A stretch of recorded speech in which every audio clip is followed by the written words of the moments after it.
Good morning and welcome back to White Mountains Today here on White Mountain TV 16. And time to invite a few guests into the studio. We're doing it Zoomophonically. Eliza Grant and Kit Hickey are here with us this morning. And how are you guys today?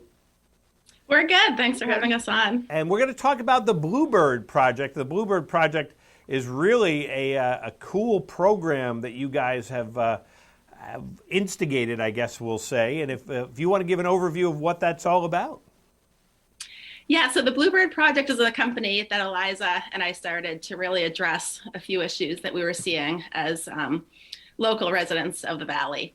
So in Conway, there's about less than 1% vacancy for long-term housing. It's really difficult for folks to get housing, keep housing, and actually work and live in the Valley. Right. In addition, there's been a lot of houses, beautiful, beautiful structures that have been torn down from the 1600s, 1700s, 1800s, and that's been kind of a big issue as of late.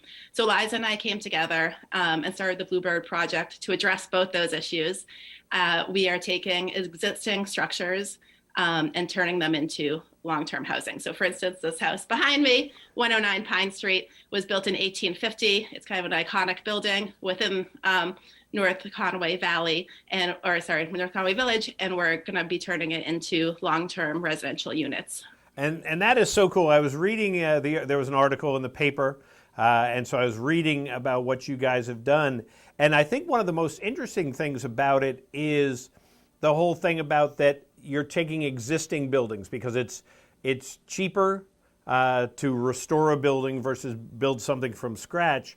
Plus, I like what you're saying. You're also preserving some of these buildings. I would hate to see that building, the bunker building, disappear. It's, I've been admiring it for 35 years and always wondering what is it like inside.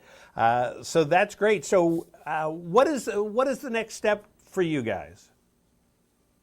Yeah. So basically, just to back up a little bit, when we started the company, we did do some initial research as to did it make more sense to do rehab, or conversions, or even do maybe some new building.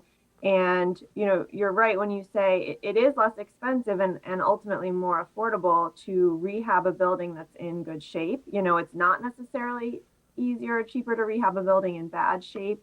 But we kind of came to that conclusion of, a lot of these older buildings actually do have really good bones and can be saved by someone who's dedicated to saving them. And there are actually a lot of programs, there's tax credits and other things when you do preserve and historically, care for a building. So it's just really a different approach than, say, a commercial developer who's like, well, I just want what I want and I'm going to go get the financing for it and build it. And if something's there already, I'm going to knock it down. Basically, it's in many ways the opposite approach, what we're doing, which is to say, okay, we need housing. We have space that exists in these beautiful buildings in town. So what can we do or find or, put together to make this happen? And that's how we came upon the CDBG grant, which is specifically for converting existing structures into long-term housing. And so using that in combination with some of the variances available in the town of Conway to save historical buildings and turn them into long-term housing, that's what we're trying to put together. So we're still in the phase of getting all the final approvals to do those things. So we will be going to the zoning board to ask to be able to put an increased density of units in the building. The building won't be expanded. I mean, it's gigantic, obviously. Yeah. So, we don't need to really change the building per se, but we do need a variance to put, additional units in it above and beyond what the basic zoning code allows. And then we'll be obviously going to the planning board as well with what we intend to do. And we are still finalizing our grant application as well. So we're still putting everything together, but we have bought the building, we're managing it, including the current tenants right now, making sure that they're staying in place and that the building is being appropriately maintained in anticipation of the work we're going to do. And how many units do you think you could put in that building, in the bunker building? I mean, Go ahead, Jen. So one quick thing before getting into that, you called it the bunker building. Oh. And for any viewers that aren't familiar with that, I'll very quickly give a quick overview because this goes back to what Eliza is saying about how there are these amazing buildings in our community. So the building was built in 1850. It was been in its prior life. It was actually on Main Street of Conway, and then they picked it up and moved it to Pine They Street used to do behind that the stuff library. all the time. Yeah. Exactly, that was easy back then. It had been a horse and carriage repair shop. It had been housing, and then it was the bunker plumbing supply store at one point. So again, as you said, you walk by this building all the time. You know what you always wonder about that, and we've heard that from like hundreds of people throughout town. So it's amazing that there are these structures that really have lived through the history and are still there. And it's about 8,000 square feet. Wow. So we think it could do like about eight units or so. That's terrific. Now, unfortunately, though, it's not just about taking a building and saying, I'm going to do it. There is a lot of hoops that you have to jump through, and I was reading about that in the article. You have to get grants, HUD, is it HUD is the appropriate acronym for it? I know that's what it is, but I just wanted to make sure.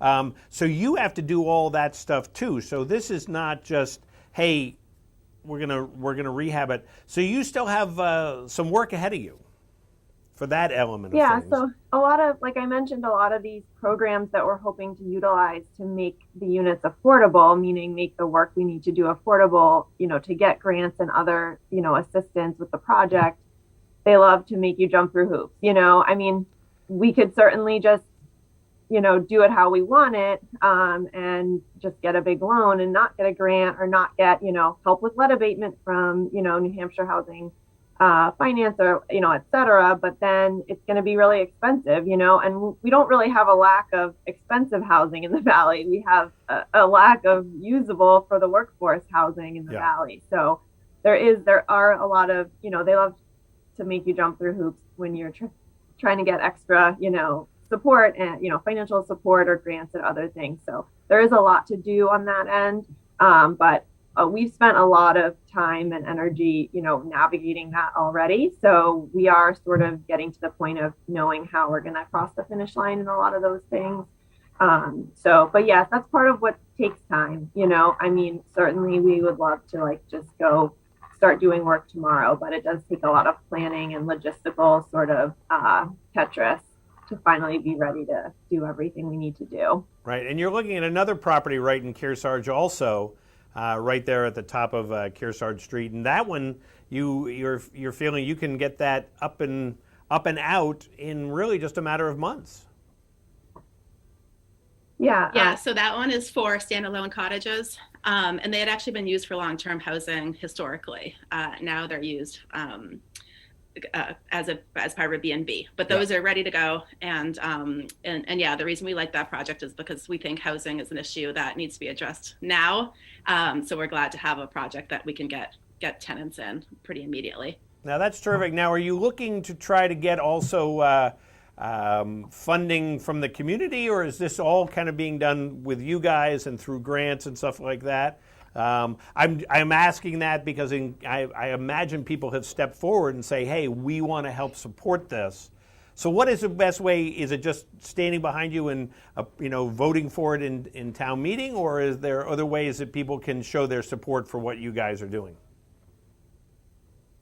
Yeah, so I mean, we started this thinking that, we were just going to do a small scale, partnership between the two of us. And we do have one person invested in it who is a friend of the Valley that, basically wanted to see structures saved in the Valley. And we've kind of gotten started doing it, and we've gotten so much support and so much interest that we are thinking about at this point, we may start an organization that people from the Valley can actually we can get people that want to invest or buy into it or participate in some way in a more formal manner, rather than restructure what we've already done.